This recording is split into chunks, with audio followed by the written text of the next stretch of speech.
Coronavirus takes a potentially devastating toll at a pork processing plant in South Dakota. Smithfield Foods has closed its plant in Sioux Falls after at least 200 people who work there tested positive for COVID-19. That plant alone represents 4 to 5% of America's pork production, about 18 million servings a day, Smithfield CEO says, and he adds the closures are, quote, pushing our country perilously close to the edge in terms of our meat supply. At least 2 other pork plants closed this month in Iowa and Pennsylvania, and that's not all. There's been another big plant in Greeley, Colorado, that is a big beef slaughter plant that has had to shut down temporarily, and there have been poultry plants around the country that have been forced to close temporarily because of COVID-19.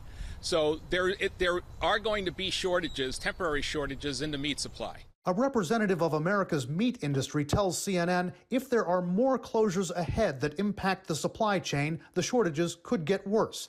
But she says for now, there's plenty of meat in reserve. There are plants across the country that are operating.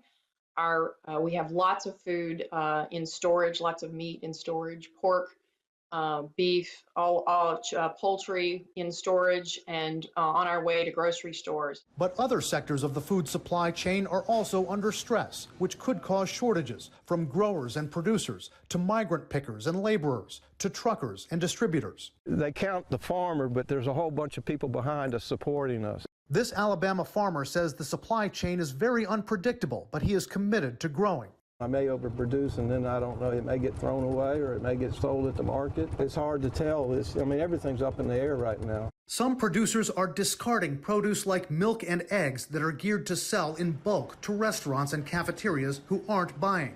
This dairy in Idaho dumping down the drain 4,000 gallons of milk they can't sell to restaurants, even as Americans elsewhere are lining up by the hundreds at food banks.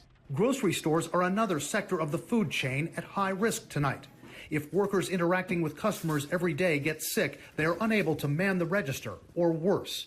Although it's unclear how she got it, cashier Vitalina Williams died of coronavirus this month, as did 27-year-old Leilani Jordan, a supermarket clerk near D.C. One food industry advocate believes not enough has been done overall to protect grocery store workers. They should have been given protective equipment to begin with, where possible to practice social distancing, and to pay them to come to work, giving them hazardous duty pay in order to show up to work during this crisis.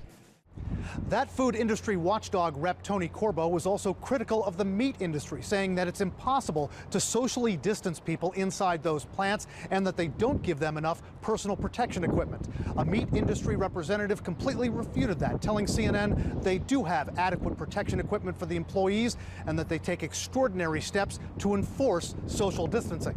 Brian Todd, CNN, Washington.